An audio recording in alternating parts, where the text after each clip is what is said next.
Assalamualaikum warahmatullahi wabarakatuh. Izin memperkenalkan diri, nama saya Sultan tadi. Ada pun rekan saya yang bernama Saya Fikri Raja Nugraha. Dan saya Rehan Sapuramdani. Di sini kami akan menjelaskan tentang masa pemerintahan presiden pada masa reformasi di Indonesia, yaitu Presiden Soeharto. Oke, yang pertama saya akan menjelaskan tentang gambaran pemerintahan dan program kerja era Soeharto. Presiden Soeharto memimpin Indonesia selama 32 tahun atau setara dengan 1967 sampai 1998 dalam masa yang disebut dengan Orde Baru. Tujuan utamanya adalah pemerintahan adalah menciptakan stabilitas politik dan mempercepat pembangunan ekonomi setelah masa pemerintahan sebelumnya. Yang kedua, program kerja pemerintahan. Yang kesatu adalah Repelita atau Rencana Pembangunan 5 Tahun. Program pembangunan nasional setiap 5 tahun untuk meningkatkan ekonomi, pendidikan, kesehatan, dan pembangunan infrastruktur. Yang kedua, Revolusi Hijau atau pertanian. Program peningkatan produksi pertanian melalui pupuk modern, bibit unggul, dan irigasi. Program ini membuat Indonesia swasembada beras pada tahun 1908. Yang kedua adalah stabilitas dan infrastruktur. Bagian A, stabilitas politik dan keamanan. Pemerintahan berusaha menjaga keamanan dan ketertiban negara agar membangun dapat berjalan dengan baik. Pada masa ini, militer memiliki peran penting dalam pemerintahan. Bagian B, pembangunan infrastruktur. Pemerintahan banyak membangun fasilitas umum seperti jalan raya, waduk, dan bendungan, adapun sekolah, rumah sakit, dan sarana transportasi. Tujuannya untuk meningkatkan kesejahteraan masyarakat dan mempermudah kegiatan ekonomi. Yang ketiga, saya akan menjelaskan menteri-menteri penting dan keberhasilan di era Soeharto.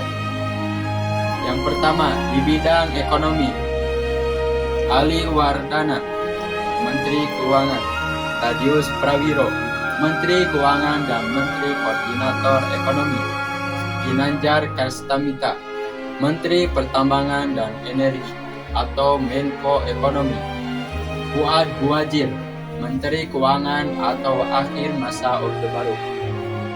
Di bidang yang kedua, bidang pertahanan dan keamanan, Muhammad Yusuf, Menteri Pertahanan dan Keamanan; Leonardus Benjamin Nordani, Menteri Pertahanan dan Keamanan; Wirato Panglima ABRI atau Menteri Pertahanan dan Keamanan.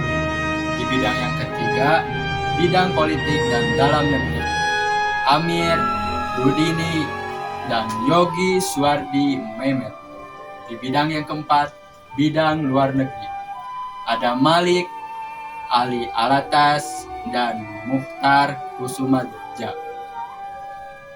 Di bidang yang kelima, bidang teknologi dan industri, B.J. Habibie, Menteri Negara Riset dan Teknologi atau tokoh penting dalam pengembangan industri pesawat dan teknologi di Indonesia. Di bidang yang keenam, bidang pendidikan, Daud Yosef, Menteri Pendidikan dan Kebudayaan; Fuad Hasan, Menteri Pendidikan dan Kebudayaan; Wardiman Jojonegoro, Menteri Pendidikan dan Kebudayaan. Dua keberhasilannya, pertumbuhan ekonomi meningkat pada tahun 1970 sampai 1990. Indonesia mencapai swasembada beras tahun 1984. Pembangunan infrastruktur besar-besaran, penurunan angka kemiskinan dibanding masa sebelumnya. Stabilitas politik relatif terjaga selama puluhan tahun.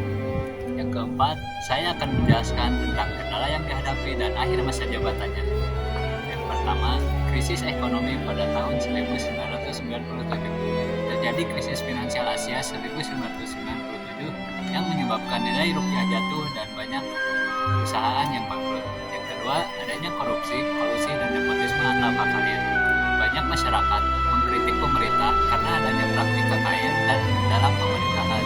Yang ketiga, demonstrasi mahasiswa dan masyarakat melakukan demonstrasi menuntut perubahan sistem politik dan ekonomi. Yang keempat, yaitu adanya peristiwa penting. Salah satu peristiwa penting adalah tragedi Trisakti pada 12 Mei 1998 yang memicu gerakan besar sebagai Reformasi 1998. Akhir masa jabatannya pada 21 Mei 1998, Soeharto mengundurkan diri sebagai presiden. Setelah itu, jabatan presiden digantikan oleh Baharudin Yusuf Habibie dan Indonesia memasuki masa reformasi. Kesimpulan dari penjelasan pada Presiden era Soeharto yaitu pemerintahan Soeharto berhasil dalam pembangunan ekonomi dan infrastruktur, tetapi pada akhir masa kekuasaannya menghadapi krisis ekonomi, kritik terhadap KKN serta tuntutan reformasi yang menyebabkan beliau berdiri pada tahun 1900. Sekian dari kami, mohon maaf bila ada kesalahan. Wassalamualaikum warahmatullahi wabarakatuh.